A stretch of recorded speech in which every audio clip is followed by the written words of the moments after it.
Okay, thank you so much. Sorry, just to say that again for those of you jumping on just now, if you want to check out the National Wake Up Call from this week, they do a really good job of telling you what all the announcements were, the new products and programs, and also how to digest all your new summit information.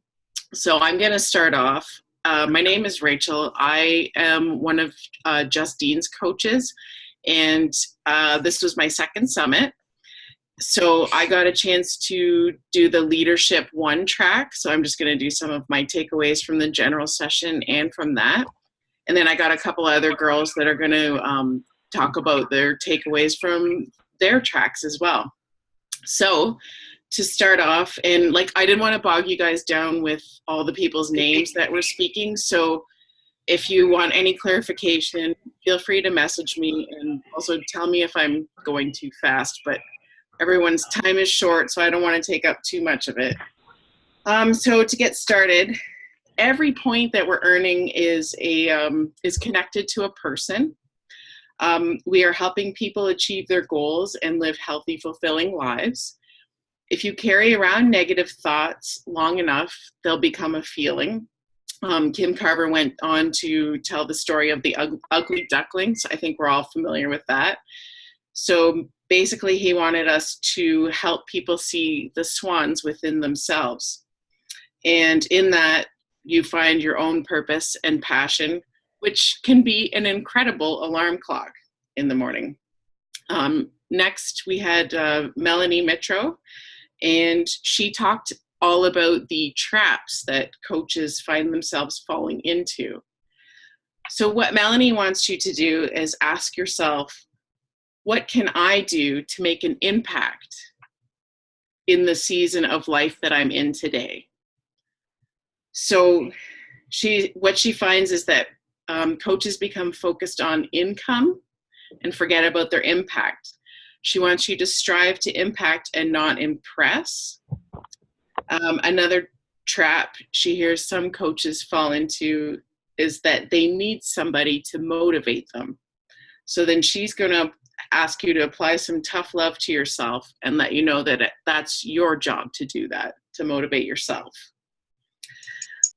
The next panel discussion was how to grow your tribe. So basically, walk the walk, invite every day, share your Zoom calls. So when you have a one-on-one Zoom call with somebody, it was suggested that you write on your slide what the person does, like mom of three, hairdresser, or something like that. That makes coaching relatable to somebody who's watching and might be in the same career path. Engage and make new connections. The more no's you get, the closer you are to a yes. We need to stop trying to find working coaches. Rather, we need to grow them. Don't be too much of an expert. Let the new third-party sharing tools help you with communicating with people. So those should be rolling out right soon. Our next speaker was Rachel Hollis, and she wants you to ask yourself before you attend your conference, where do you need to level up in your business? She goes on to let us know that comparison is actually the death of momentum. So on a sidebar, in our business, you guys don't feel bad about unfollowing a coach that's having you playing the comparison game, because it's actually kind of like flattering to them. Like, it's just like, hey, I'm gonna just leave this for now. I'll check in on you later. When you're judging others, you're 10 times harder on yourself.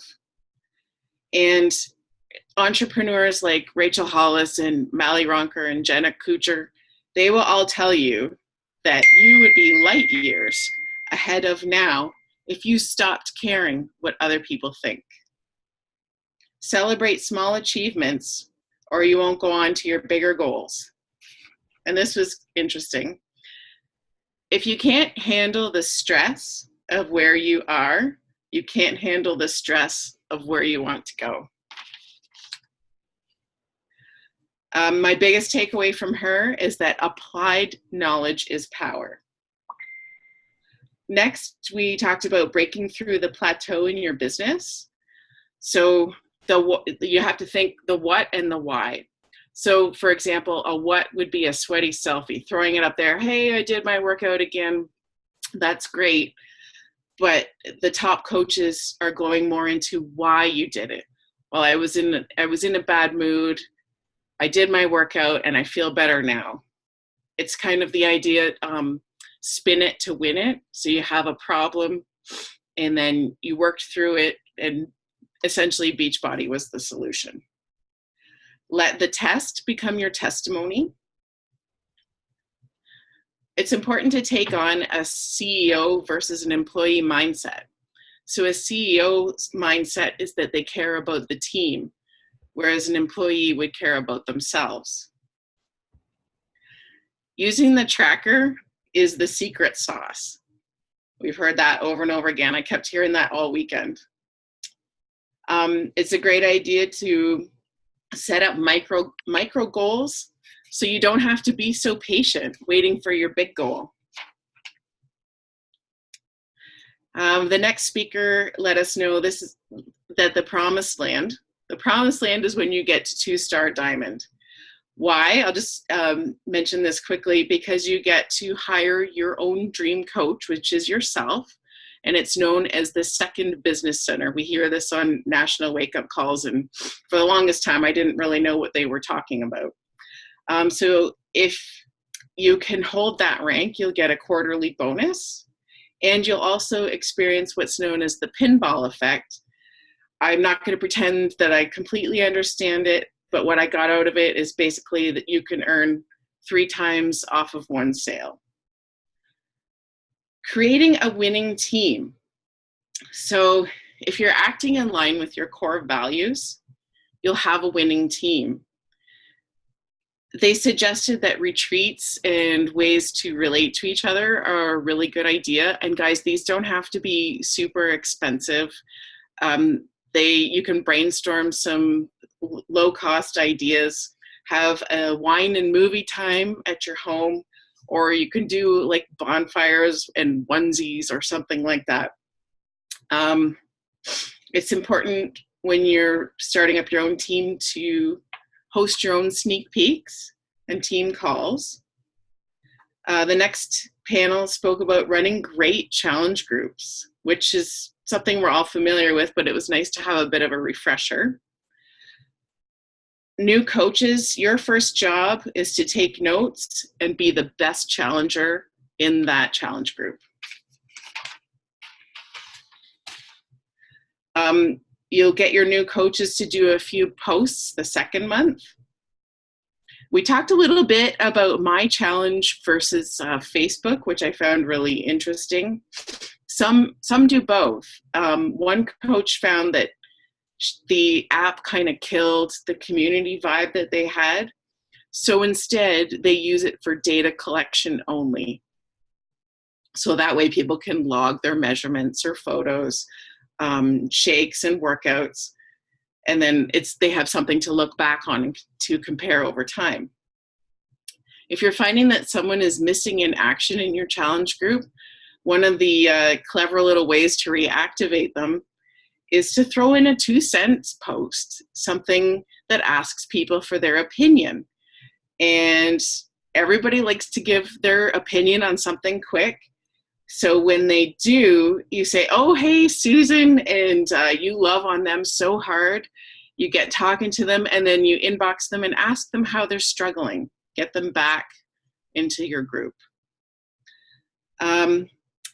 Another coach, I think this was Christina Battaglia, she actually runs 2 types of challenge groups.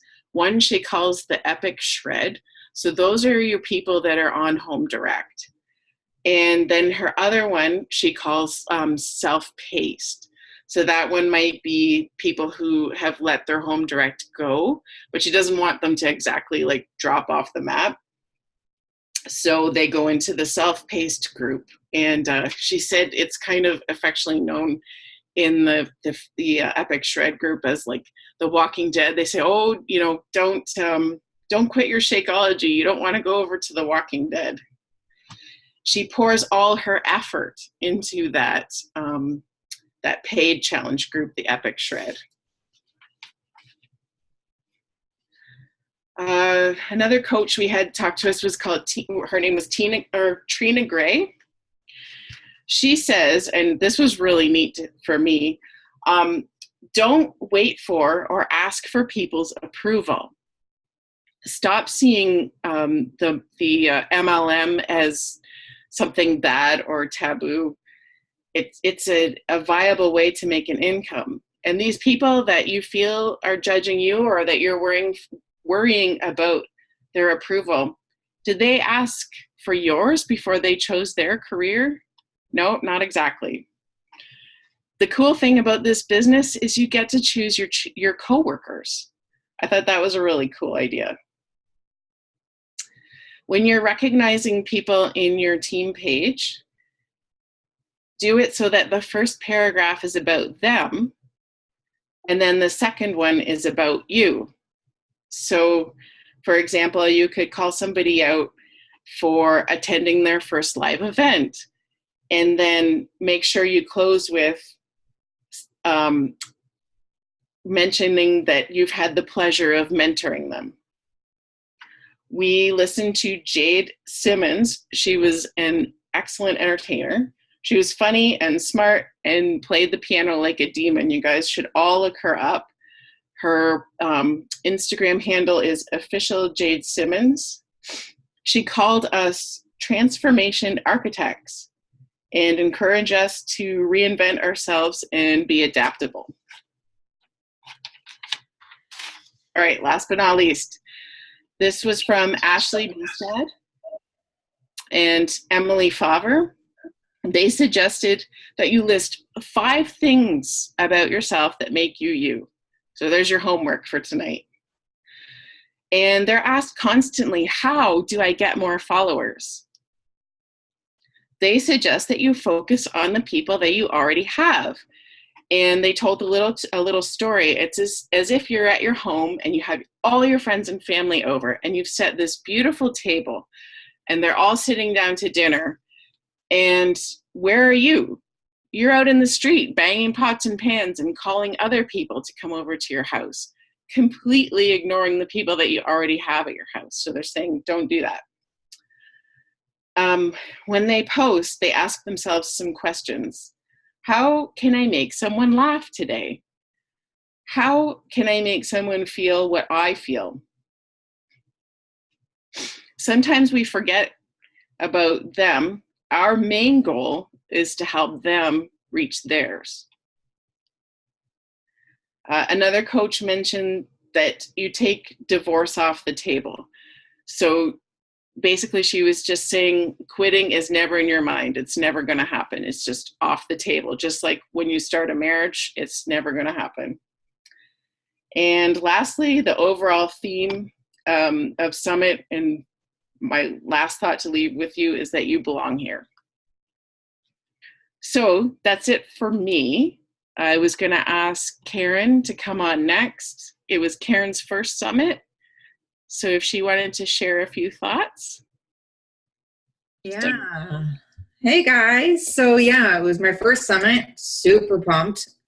The stuff that you take away from it is just unreal. And it could be stuff that you hear in your calls that we do all the time. And just, I mean, even just sitting together with some of you ladies and just brainstorming and talking and just listening to how you guys talk. I don't know. I just absorbed so much. It was amazing. And one of the training things that they talked about was taking a good post and making it a great post, and basically like kind of elaborate more without spelling everything out and breadcrumbing, kind of leaving little tidbits of what you're doing. But I don't know, I just finding different angles, I guess, instead of just spelling everything out, which, you know, at the beginning I was doing myself. And like highlighting rewards without them being big deals. Like one thing they talked about was, you know, of course I'm nowhere near my beach house. However, don't talk about your beach house. Talk about how, you know, you can finally buy fresh produce and you're not buying cans. Just little things like that, this opportunity of what you have here, what it can bring for you. Just like the little trips with your kids that you wouldn't have done before, or I don't know, just like little things like that that you don't even think are things, but are things that to everybody, right?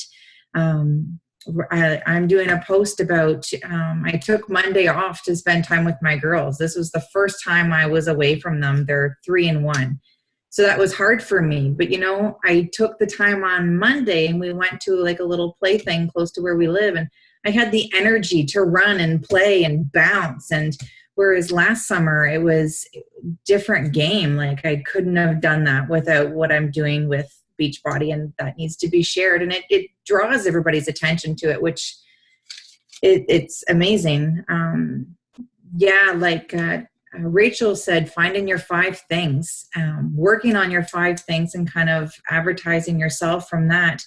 And another thing that they kind of pointed out is just because you have your 5 things doesn't mean you're stuck with those 5 things.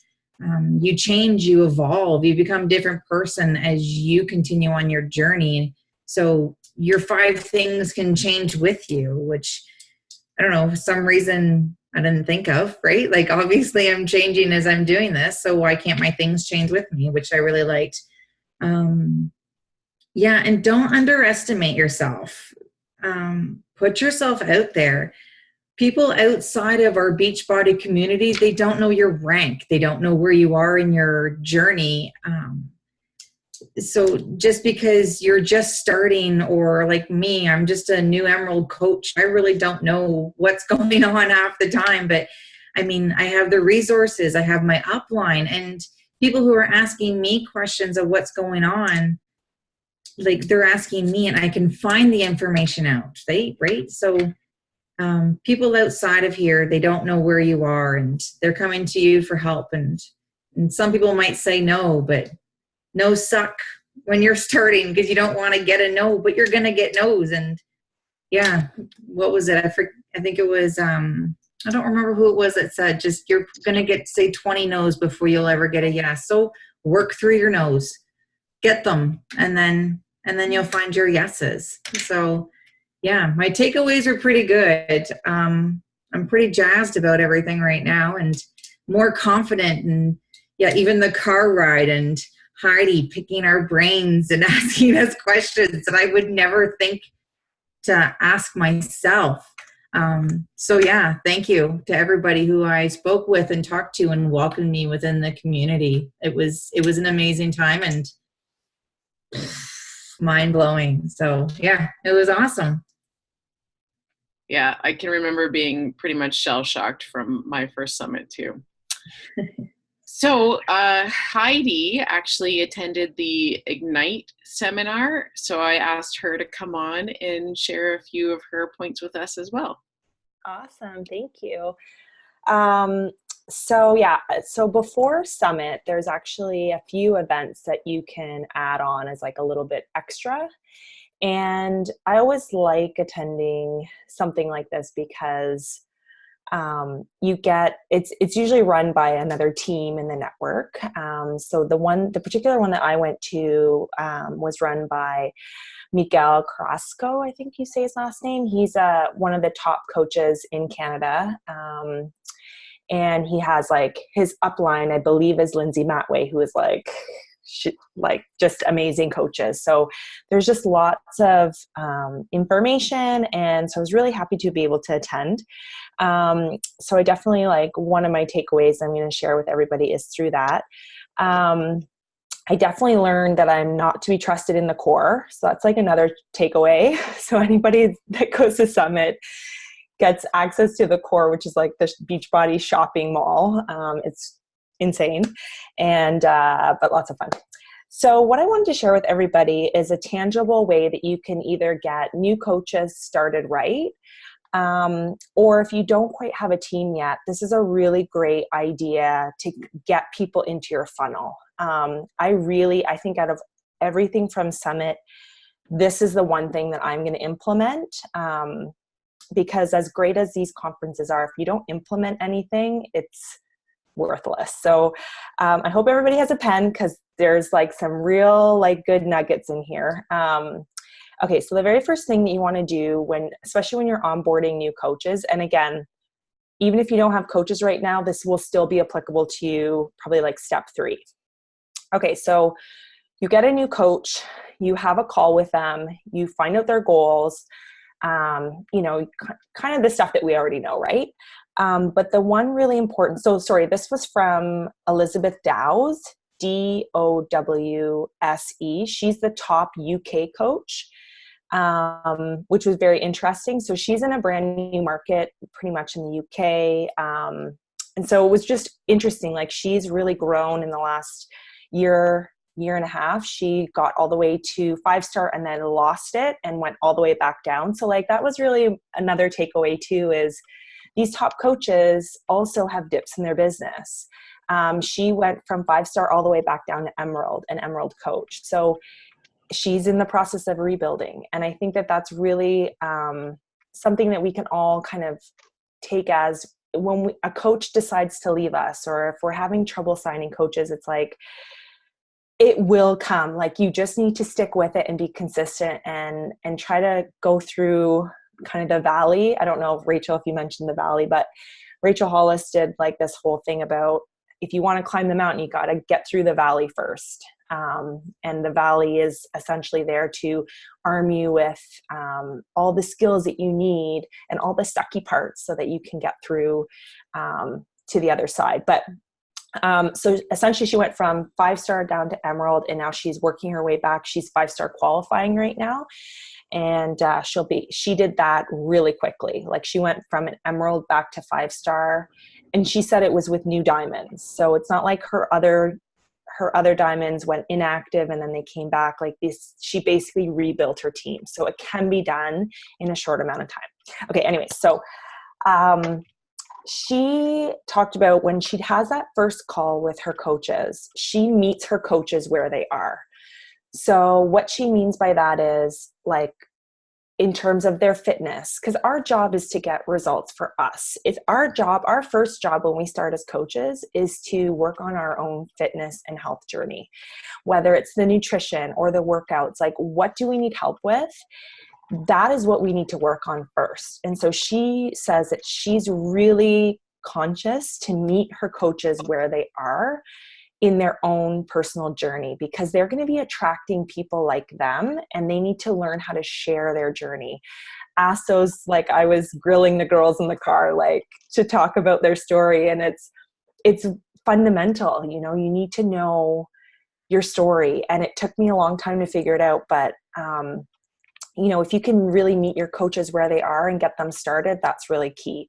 So that's the first step she does, is she meets her coaches where they are. She doesn't impose her goals onto them, because I think we have a tendency to do that, especially if we're trying to rank advance, is that we want it more than our coaches do. Some of our coaches they really do need to spend 3 months getting themselves right. And then they can really start working the business. So you really have to meet them where they are. The second thing is pretty obvious. She gets them started with a program. So unless they're in like a launch, so MM100 or Transform 20 or something like that, she usually starts them out with Clean Week and then 21-day fix. So that's like her go-to. But again, she's talking to her coaches, like, what do you like to do? 21-day fix might not be right for everybody, right? So you kind of meet your coaches where they are so that you can figure out what workout program worked the best for them. Somebody is not muted, and it's very distracting for me. I'm like a squirrel. So if you could just make sure you're muted, that would be great. And so she starts them off with a workout program, and she also starts them out with a nutrition program, whether it's 2B Mindset, Ultimate Portion Fix. If they haven't added either of those programs on, then for sure they're doing the workout nutrition that's attached to the program that they're doing. So, and she makes sure that they're following that. So they're going to get results. They're going to start being that vital behavior proof the product works, which is key. Get them into that routine of working out every day. Get them into the routine of following a meal plan and getting their own results, right? Because ultimately, if you're not getting results and you're not following a program, why would anybody want to join you, right? If these programs don't work, or if they can't see that they're working because you're not following it, it's just a harder battle, right? So the third step she does, and this is applicable to pretty much everyone, so even if you don't have a team now, is she encourages her new coaches to start a community. So that community can be run on whatever platform that you're comfortable with. She didn't really talk about it, but she alluded to the fact that it's usually like a group on Facebook that these coaches open. And what they do is they host a free group. So essentially you're going to open up a free group, and we have tons of free groups in Fitmeek. So you don't have to recreate the wheel. There's a lot of information in there. And to run a free group, what that's going to do is that's going to allow your new coaches to, and if you're a new coach yourself, to get people into your community and really start building that community with those people. You're going to give a ton of value in that week or 3 days or however long your free group is, and you're going to start building data. So she has as an entry question into that group that they have to leave their email address. So now, to get into the group, if they don't have their email address, she doesn't let them into the group. Like, she replies back and says, you need to give me your email address, because that's building data, right? That's building data that eventually, when you get to the point that you want to start emailing a newsletter or emailing out your clients, you already have this data bank, even if they've never bought anything from you. And so these epic groups really start to build that community and build that trust with you. And every month, she suggested that her new coaches run these free groups and keep the same group. So you're not opening up different groups. You're keeping one group, and you're just you're running a new free group, and you're adding new people into that group. So you're just building up this community. You know, you're not opening up like 25 new groups where there's 3 people in each group. You're just starting one community. Think of it as that, as a community. And then you're just adding new people to build with your free group or whatever the theme is. And if people don't like the theme that you run the next month, they can leave, right? But maybe they'll stay, and maybe they'll be ready to buy. Okay, so this one was really cool. So then once you kind of building this data and this pool of people, she runs this twice a month with her new coaches. So this is something you can literally do tonight. You can start it tonight. It's called Club 100. And what it is it's she's messaging and inviting 20 people a day, Monday, Tuesday, Wednesday, Thursday, Friday, 1 week. Okay, just for 1 week. She's messaging 20 people a day, 5 days a week, 5 days in that week, and she's inviting them to the 14-day free trial. So there is zero cost commitment to these clients at this point. She's inviting them to this 14-day free trial. So that's the 3-month BOD link. So if you're looking for that, you're going to send your customers the 3-month Beachbody On Demand link. They do not have to pay anything up front. The first 2 weeks is free. They can cancel it before they ever get billed. Okay. And you can FAQ that if you need more help with that free trial. So Club 100, so 20 times 5 is 100 people you're messaging. And you might only end up with 5, right? But guess what? That's 5 people that are now going to be exposed to our programs. You're going to love on those 5 people. Team up with another coach. You know, you can run this with another coach. You don't need to do it one time a month. You could do it every day, essentially. You could, for a month or 2 months, you could do this Club 100 every single week, build up a data bank of people. You can run it on, like for me, I'm going to do this Club 100 and I'm going to run it on the app, because that's how I run my challenge groups. If you don't run your challenge groups on the app, then I would say run that 14-day free trial in Facebook, because if they ultimately end up joining you, you want to keep the platform the same. Okay. It's like a consistent experience. If they fell in love with your Facebook group and then all of a sudden you're on the app, it might be a little bit of a disconnect. Might not, but it might be a little bit of a disconnect. So then what you do is you have all these people in this, essentially it's a free group, but it's like focus. People have invested in at least making an account with Team Beachbody, right? They've made an account, they put in a credit card because they're going to get billed at the end of the 14 days if they don't cancel. So they're invested. So now in this group, for the next 10 days, you're really loving on these people. Like, you are making this the best experience possible. There's tons of challenge group guides you can get in our back office. So you can even do like a clean week challenge group guide. So you're getting material from that. I would actually encourage you to tell your customers, like, you can do clean week, right? So do clean week, or you could do, get them to start 21 Day Fix, because guess what? They're not going to be able to finish it in 2 weeks. So they're going to have to, if they want that third week of 21 Day Fix, they're going to have to, get on to BOD. So that's a really great idea. So you're gonna be talking about morning routines with them. You're gonna get them basic nutrition help, like water goal, like drink half your weight in ounces. Like, we know how all this stuff, right? Like, just the really basic, stop the processed food, go on, you have access to these programs. So go and print out Clean Week nutrition guide and follow that along for the next 14 days. She gets them to do a before picture and measurements. And post it to the group, and she does like little prizes. You definitely don't need to do that, but prizes definitely help with engagement. And then on day 10, so day 10 is very important. You want to go back and ask them, like, how are you feeling? Have you lost any weight? Have you lost any inches? Are you sleeping better? Are you hitting some goals? Like, are you waking up in the morning? Are you excited to, I don't know, have Greek yogurt? Like, I don't know, like, just talk to them about how are they feeling? How is it going with this change in lifestyle? And if they've shared with you some of their goals, which hopefully at the front end, you're asking them, like, what are your goals over the next 14 days? Like, talk to me about them. And hopefully they're either hitting some of them, or they can see that they're on their way to hitting some of them. Because on day 10, they have 4 days left of their free trial. So now is a great opportunity that you can say, okay, here's what's going to happen in 4 days. This group is going to end. You're doing so well. I don't want it. I don't want your results to end. I want you to continue. So you have a couple of options. And then here's where you can, send them the challenge pack. You could talk to them about just a 3-month BOD.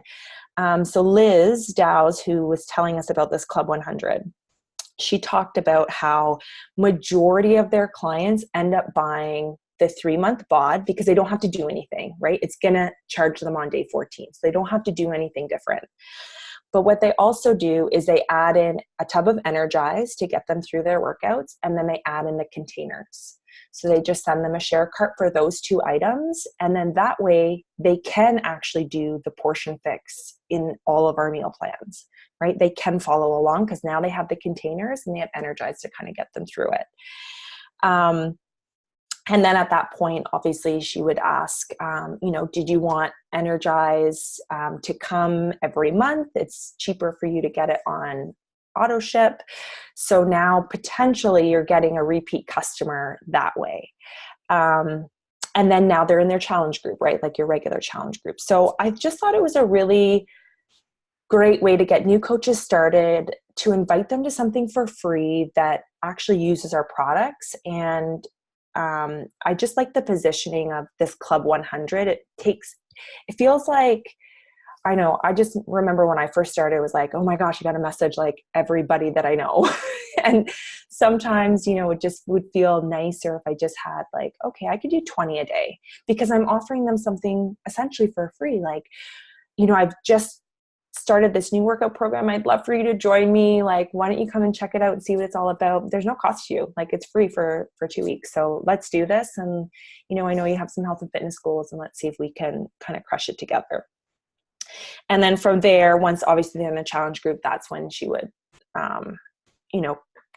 potentially transition them into coaches and kind of start the cycle all over again.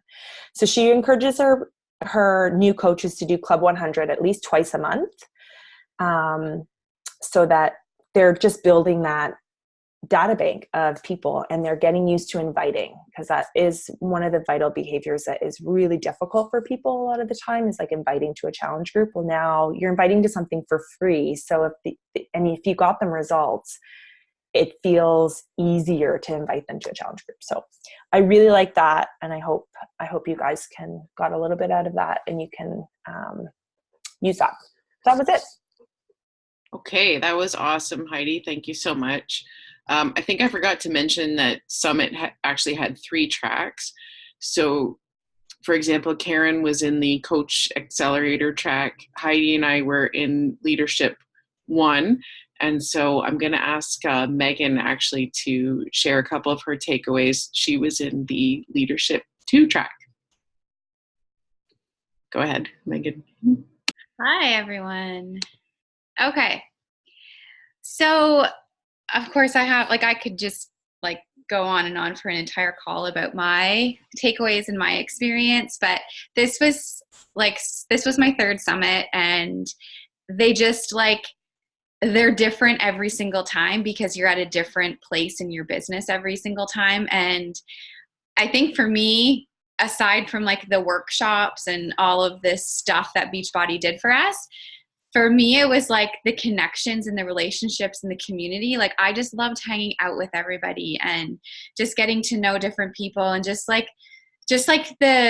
moments that were the best for me weren't the fancy elite party or the Success Club party. It was just those, when we're getting ready to do a workout together in this random room at a hotel, or we're all walking down the street together to go somewhere, or we're getting coffee together. Those were the most impactful for me, I think. And that's just what these events do, is the community feel. So what I did love about all of the workshops and everything was how real all of the coaches were. And I think that I heard this from a lot of different people, is that everyone was so thankful that the top coaches, those coaches who we just kind of idolize, they were super real. And so many of them came out on stage and basically said, I don't feel like I even belong here to share my story with you, because I have, I've been in a funk, or I'm in a tough season right now, or, I have, Bonnie Engel, who is a coach that myself and other girls who started with me, we looked up to her and totally fangirled on her. And she came out and said, you just heard all of my accolades, 15-star diamond, blah, blah, all of her accolades. And she's like, I haven't rank advanced in 2 years. All of those things that were just announced about me happened 3 years ago in my business.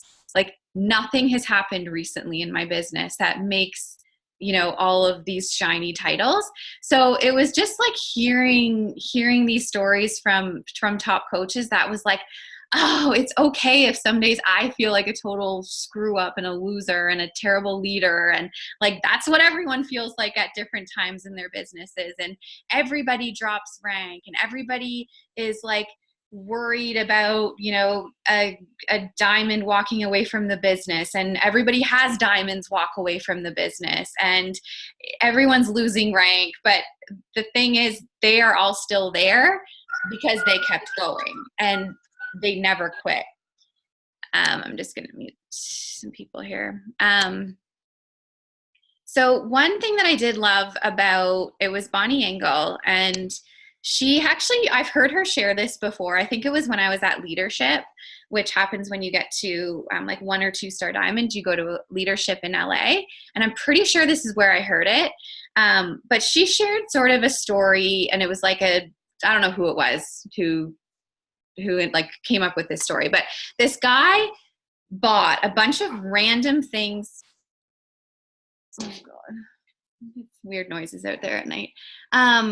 Bought a bunch of random things off of eBay, little knick-knack, just junky stuff for 99 cents. Each one was $1, $1.50, super, super cheap items. So this guy bought them. And then what he did is he had people create stories around these objects. So let's say it was like this water bottle. Like, you know, he bought this water bottle off of eBay for $1, but then he had someone create this like amazing story surrounding this water bottle, like who it belonged to, where it was used, how it was found, the adventure this water bottle went on at one point in its life, and then sold it back, like put it back on eBay and sold it again with the story. And it sold for like 6,000% more than what it was, or 600%, like a crazy amount. And it just goes to show you how our stories are what sells. And I think that was like really, really impactful. So, you know, buying these like random little items means nothing. But when there's a story, people want that, and people will pay for the story. So it is so important that we all become good storytellers. And not that every single post has to be this epic story, but when you are telling a story, you have to make sure that it evokes the right feelings to the reader. And I know, and I'm sure everyone is guilty, maybe not, but I hope I don't do this as much anymore, but I know for like when I was a newer coach, I was kind of like on my soapbox, right? And I was like, everybody's got the same 24 hours a day. Like, why can I can wake up at 5 and crush a workout. Why can't you? Like, that was kind of like my mindset. It was like, yeah, well, look at me. I can do this too. Why can't you? There's nothing stopping you. And we sometimes think we're like motivational and inspirational when we're like that. But really, to the reader, you have to imagine the feelings that the reader has when they read that. And we may feel like motivational, inspirational, kind of like being on our soapbox talking about those things, but the reader is feeling like stressed and anxious reading that. And that is when people will unfollow you, because they're like, oh God, I don't like the way I feel when I read this person's, I'm reading the comments. Yeah, so think of how, I'm just reading the comments about what Meg just said, and she found Rachel Hollis like super preachy. So if you're like, we all follow those people where we're like, oh God, like, your life is kind of like a train wreck. Like, I want to keep watching, but like, I feel like you're just like projecting all of this crap onto me all the time, even though they're trying to maybe be motivational and, inspirational, but really it's just like projecting these feelings that don't leave us feeling good as the reader. So always kind of look at your post from the reader's perspective. And I mean, like, I was so guilty of this, and I don't know, maybe I still am at times, but, and it just really, I was like, wow, okay, so what kind of feelings do we want the reader to have? She went through, we want them to feel, and it's like hormones, like dopamine, oxytocin, and endorphins. So those are like the good feelings we want people to have when they read our posts. So those are like feelings of happiness and euphoria and bonding and like generosity, motivation. So she gave some really good examples, and I'll maybe just try to like recap a few of the examples. So she was talking about dopamine, and she's like, okay, so I'm going to tell you guys this story. Like, I was at this frat party with my friends when I was back in college, and, it was in like a really sketchy neighborhood. And I mean, she went on and told this story for a very long time. I'm going to keep it brief, but basically, she was at this frat party, and it was in a really sketchy neighborhood, and it was 2 a.m. And so her and a few friends decided to leave, and they walked out of the frat party, and they're kind of like coming down the stairs, and it's really dark, and it's like not that great of a neighborhood, and like just kind of creepy, but they link arms and they're just like skipping along the sidewalk, and then all of a sudden they hear like rustling in the bush beside them, and they look over, and everybody's attention is captivated to this story, right?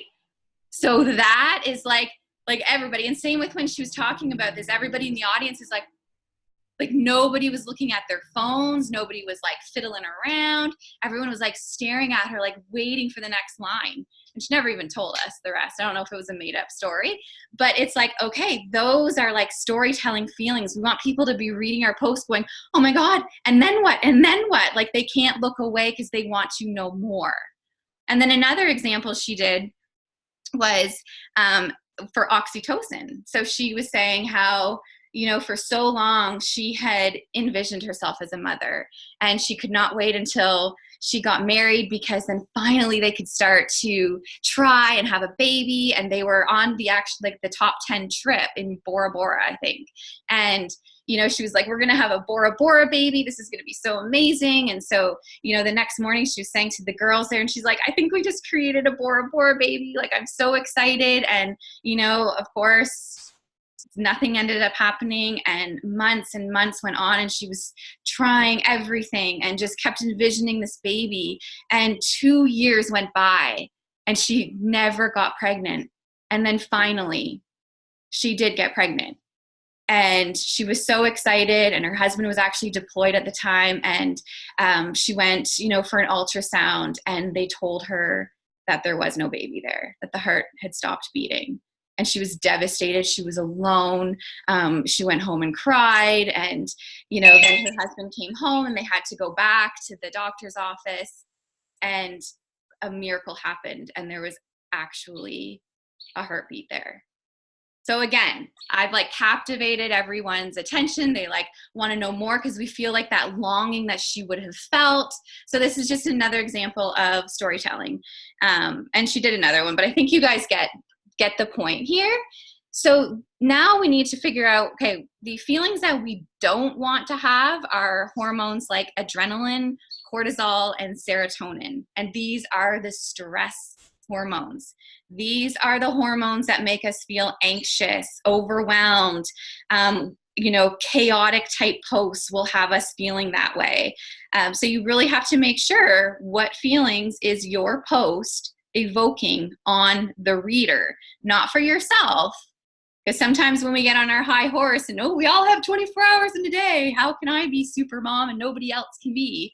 That makes us feel good. But again, the reader is feeling stressed, overwhelmed, anxious, and they are not going to want to have anything to do with you. So now what everybody can do, and I'll just give you guys some homework as well, since Rachel gave you guys some homework already. You need to start thinking of some personal stories that evoke these good hormones, these good vibes, these good feelings. Think of workout stories that also evoke those same feelings. And then also think of business stories that evoke those same feelings. So I hope that kind of helps you guys when you're starting to create some posts, and just going back to the whole like objects on eBay. It's not like, you're not going to sell Shakeology by posting a picture of your shake and saying like, oh, my morning shake is so convenient to drink. I love getting all of these nutrients into me. It's the best part of my day. Like, that's not selling it to anyone. So what's your story behind Shakeology? Like, you've got to figure out what your story is behind Shakeology. What's your story behind the workouts? What's your story behind those containers? What's your story behind coaching? That is how you sell these things. That's how you evoke those feelings, and the sale will happen because you've told the story so well. Like, no one's going to sell Beachbody on demand by saying like, yeah, it's a Netflix of fitness. It's so awesome. Well, why is it so awesome? Like, what's the story there? How can you make that go from $1 object on eBay to $1,000 object on eBay? Because we're all selling Beachbody on demand. So it's your story behind it. So I actually made like I don't think you can see it, but I just made like a little like spreadsheet. It was like dopamine, oxytocin, endorphins, and then I did personal stories, workout stories, business stories. So I can just like think of some ideas of all three of those categories, personal, workout, and business, that will evoke those feel-good hormones. I think that's kind of like my biggest takeaways. There's a whole thing on volume, which was amazing. But yeah, I think that was probably my best one that I would share with you guys tonight. Awesome. Thank you so much, Megan, for sharing those. I'm still going to wonder what was rustling in the bushes. Did anyone have any questions or anything that impressed them at Summit that they wanted to add?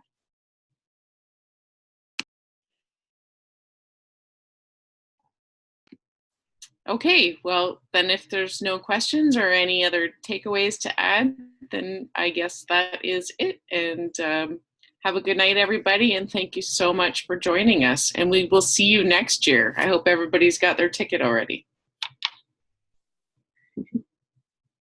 Awesome. Thanks, Rachel.